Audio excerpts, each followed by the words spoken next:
अदालत आपको पहली डेट पे एड इंटरम अबूरी जमानत दे देगी, 7 दिन के लिए, 4 दिन के लिए, 10 दिन के लिए। वो अदालत की मर्जी है, अदालत की डिस्क्रिप्शन है कि वो कितनी देती है।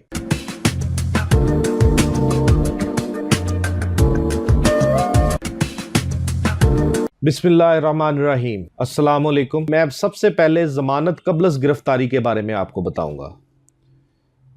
एक मुकदमा दर्ज रजिस्टर हो जाता है जैद के खिलाफ। अब जैद कहता है कि यह मुकदमा बिल्कुल झूठ पर मबनी है, इसका हकीकत के साथ कोई तल्लक वास्ता नहीं। ये मुद्दई जिसकी दरखास्त पे मुकदमा दर्ज रजिस्टर हुआ है, उसने बदनीति से यह मुकदमा दर्ज रजिस्टर करवाया है। वो कोई अपने अज़ाइम जो कि गैर कानूनी हैं वो हासिल करना चाहता है इस मुकदमे की बुनियाद पे,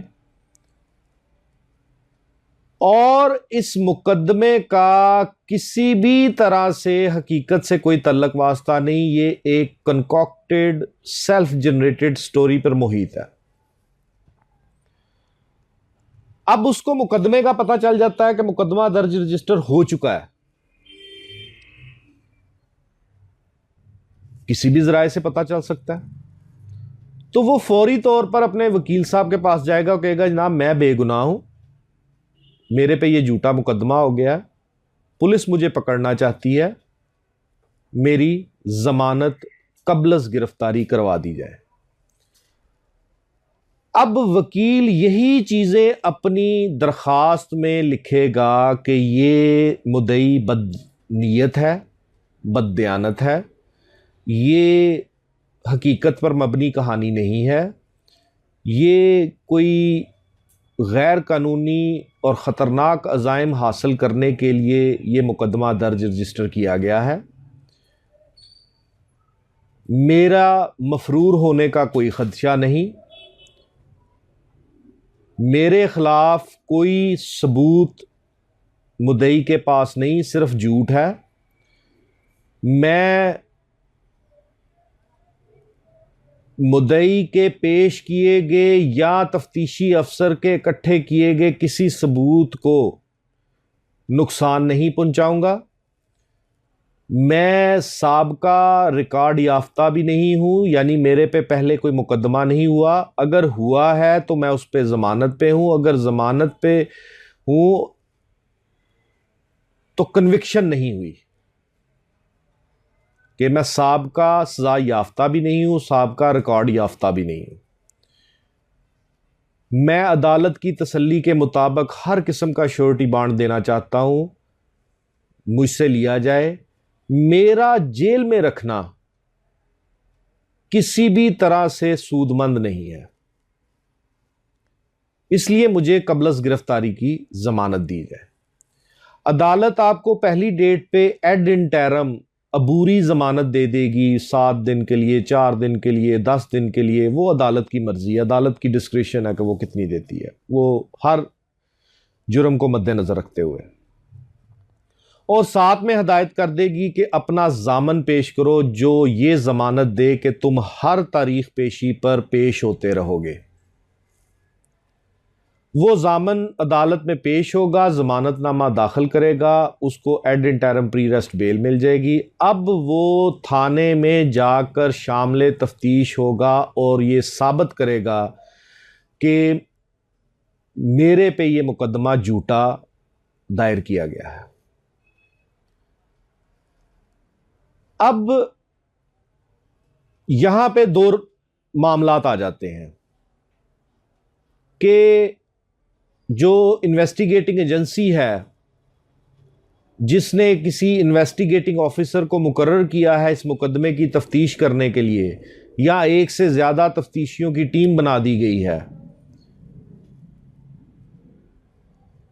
अगर वो ये समझता है कि मेरे मौक़िफ़ को ये ना लिखना चाहते हैं, ना इन्वेस्टिगेट करना चाहते हैं, ये सिर्फ और सिर्फ मुझे प्रेशराइज कर रहे हैं कि मुद्दई ने जिस मकसद के लिए ये एफआईआर दर्ज करवाई है वो उसका पूरा कर दो,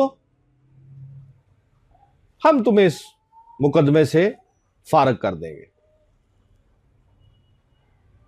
दूसरा मामला यह उठता है कि वो आपका मौकफ सुनता है, सुनने के बाद वो कहता हाँ हाँ आप बिल्कुल दुरुस्त हो। वो मुद्दई को कहता हाँ जी इसके इस मौकफ के अगेंस्ट आपके पास क्या है। मुद्दई खामोश हो जाता है, या मुद्दई वावेला करना शुरू कर देता है, या मुद्दई ऐसे ही शोर शराबा शुरू करना, क्योंकि वो झूठा होगा।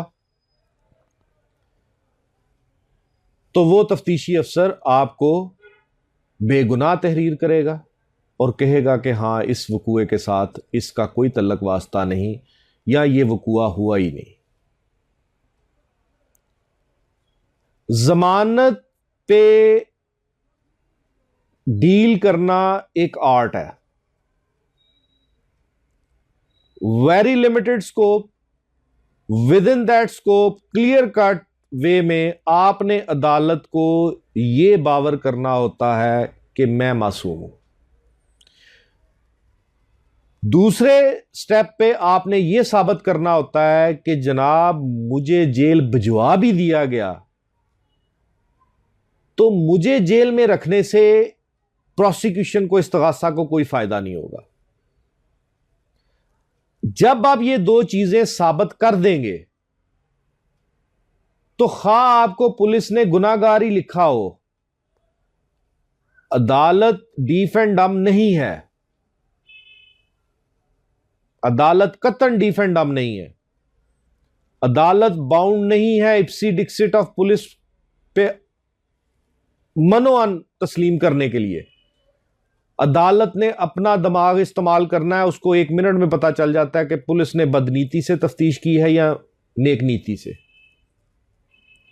अगर अदालत बेगुनाह लिख के लाई है या अदालत तफ्तीशी अफसर बेगुनाह लिख के लाया है या तफ्तीशी अफसर गुनाहगार लिख के लाया है, ये दोनों सूरतें अदालत पे बाइंडिंग नहीं है। अदालत ने खुद उस मुकदमे को सुनना है। इस सारे मामलात को सामने रखते हुए अदालत आपके आर्गुमेंट्स, अदालत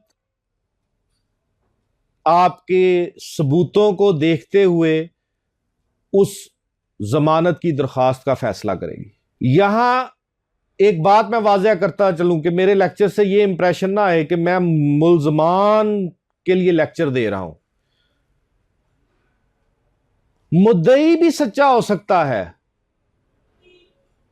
मुद्दई अगर सच्चा है और उसने बदनीति से प्री रेस्ट बेल, अबूरी जमानत मुल्जम ने ले ली है, तो मुद्दई इस चीज को साबित करेगा अदालत में कि इसने ये जो अबूरी जमानत करवाई है ये तफ्तीश के अमल को फ्रस्ट्रेट करने के लिए करवाई है, ताकि मैं बाहर रहते हुए मुद्दई को डरा धमका सकूं, मुद्दई के शवाहिद को नुकसान पहुंचा सकूं, मुद्दई के गवाहों को जो है वो वरगला सकूं, मुद्दई के गवाहों को मुनहरिफ कर सकूं, मुद्दई के सबूतों को जाया कर सकूं।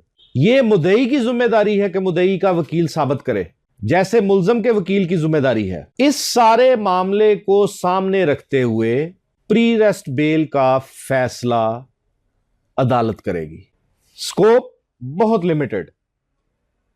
मुल्जम ने साबित करना है मुद्दई बदनीयत है, पुलिस इसके साथ मिली हुई है, मेरा मौकफ पुलिस नहीं सुन रही, अदालत कहेगी मुझे सुनाओ, मुझे बताओ,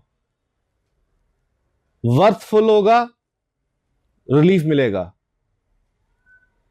मुद्दई कहता है कि जनाब पुलिस मुल्जम के साथ मिल गई है, मेरे गवाहों को भी डराया धमकाया जा रहा है, मेरे सबूतों को भी जाया करने की कोशिश की जा रही है, मुझे भी डराया धमकाया जा रहा है, और ये मेरे सबूत हैं जिससे ये साबित होता है कि इसने ये बादियों नजर में ये साबित होता है कि इसने ये जुर्म सरजद किया है, ये किसी रिलीफ का हकदार नहीं।